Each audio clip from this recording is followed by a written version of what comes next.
We haven't even spoke about the Warriors yet. You got to talk about Steph Curry because he's going to give himself a chance, especially with those additions.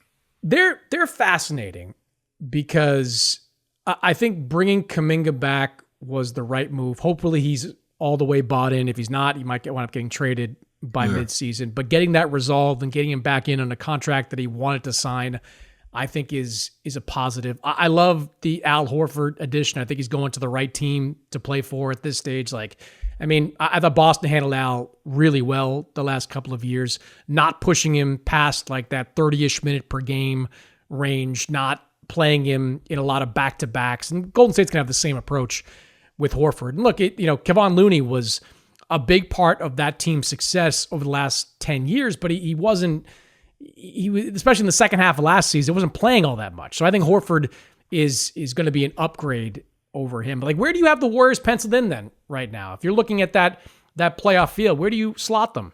I always give the Warriors a top 4 chance. I always give Steph Curry a top 4 chance. And like, that's just blindly. Like, you know what I mean? Like, I always just, you mix in what he can do along with the toughness of Jimmy Butler and, the little situation they've always had going on, the chemistry with Draymond Green. You have shooters like Buddy Hield. You have a couple good players off the bench where I just think when it comes down to like a month-long season, I think the Warriors are tough to match up against, like just for a series.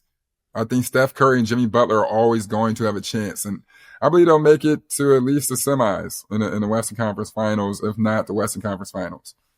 Yeah, I think top 4, you got to tell me who the other guys are. Like, I look at that Oklahoma City, Denver lock for the top 2. I actually think Houston's going to wind up in the top 3 too. I don't think Houston's going to miss. You do?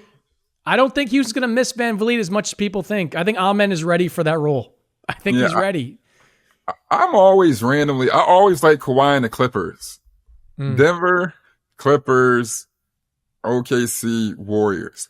Only reason why I'm not a big fan of Houston, I have to see more of Amen ball handle. They don't have many ball handlers. They don't like a lot of veteran playmaking. And right now, I think Amen and Reed Shepherd are going to have to learn on the fly. I believe they have the right type of coach to set it up. And I think KD is going to be able to play KD level, but you have to get me to the Sengun's very, very good, but I don't like KD sometimes being stuck in a net situation or even last year with the Suns, like it has to darn near go perfect for him to make it happen. And that's not a diss to KD. It's just like, you need more dogs because, he's going to silently try to lead the way. But I like what Denver Nuggets have done. If I'm sitting down watching Nuggets versus the Warriors, man, and you can tell me to shut up, Chris, but I'm going to take Chef and them. Like, I'm going to bet my last little dollar, even though I love how they rebuilt the bench in Denver. I love that they brought back Bruce Brown. I love that they brought in Tim Hardaway Jr., a double-digit scorer. Jonas Valanciunas, he scored 10-plus points in 18 minutes. They're trying to play him like Jokic off the bench. They have a lot of chemistry and a lot of defensive depth. And anytime your main core has a habit of winning 50 games a year with the best player in the world, it does sign you up for a pretty good situation. It's funny to bring it back to the Rockets for a second. Like, I was down in Houston a couple of weeks ago, and I sat down with KD for a while. And something you said there was also something that he said, like the need for a margin for error. The need for a little more wiggle room. Like, he didn't feel like he had that in the 2 years in Phoenix. He does feel like he does have it in Houston. And I kind of agree with him. I think Sengun is only going to get better. He was an all-star last year. He's coming off a ridiculous performance at Eurobasket where he was one of the best players in the entire tournament.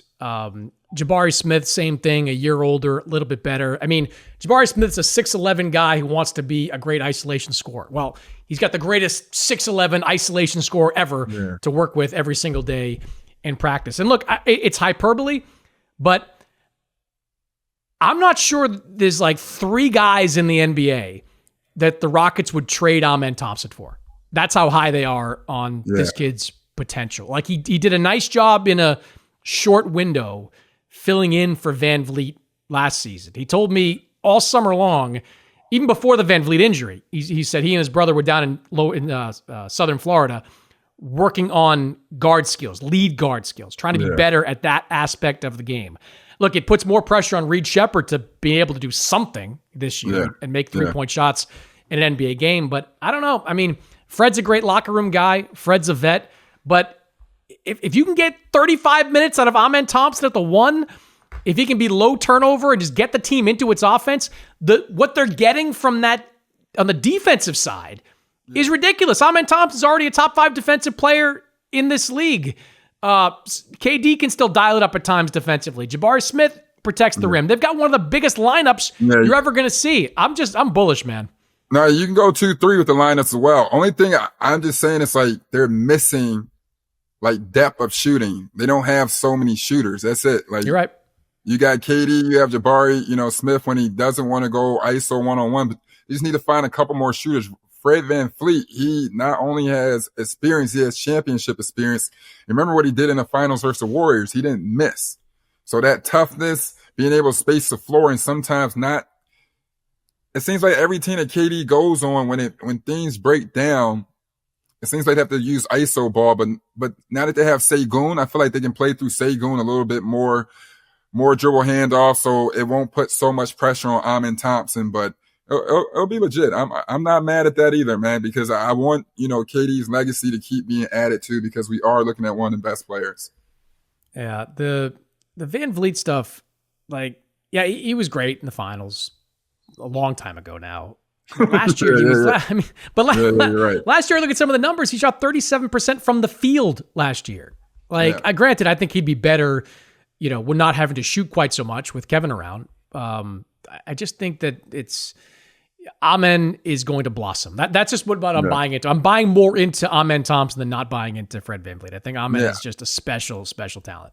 And I'm not against you either, and I'm a big Fred VanVleet fan.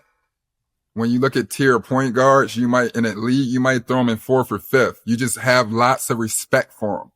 But I used to be in games in Toronto. I was like, man, Kyle Lowry and Fred VanVleet are shooting 20 times a night a piece. You can't, you can't win that way. And it's also tough as a 5'11" point guard to do that night in and night out and not shoot 37%. Yeah, you're right. Having the pressure taken off him, which it would have been this year with Durant, would have been a huge benefit for him in that lineup. With Oklahoma City, they didn't have any big free agent signing, but they didn't really need one, because I think the room for the organic growth alone is going to make them, I think, a better team. Like Chet Holmgren missed 50 games last year with that hip injury. Like, you give him a full offseason healthy, just work on his strength, he's going to come back, I think, and be able to play a lot more 5 against a lot more teams, this season. Jalen Williams, this is why I talk all the time about the importance of drafting. There were 2 All-Stars from the 2022 NBA draft. One was Paolo Banchero, the number 1 overall pick. The other was Jalen Williams, who was drafted in the back half of the lottery. If you draft well in this league, you are going to wind up succeeding. But there's another level I think he can go to next year. Look, there's a lot of tough teams in the West, but do you still put Oklahoma City at the top? Are they still unquestionably the team to beat? Yeah, I think they're definitely unquestionably the team to beat. You mentioned Chet Holmgren sent out, but they also miss Hardenstein as well. And then miss a beat. And this is if they stay healthy and have the first full year of being together, this is still a young core.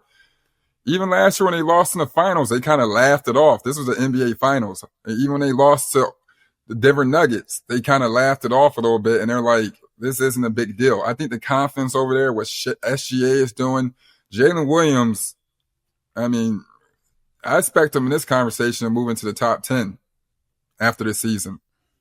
What he's done in the playoffs, how good of that backcourt is. You have a 2-headed monster coming at you along with a solid 8 and great coaching, and that energy. You don't even have to worry about them having a championship hangover, because they're about business. And I'm a big fan of that group, that team. And if it comes down to it, if the Warriors can't get her done, I can't. The defending champs, OKC, it's going to be hard to beat them.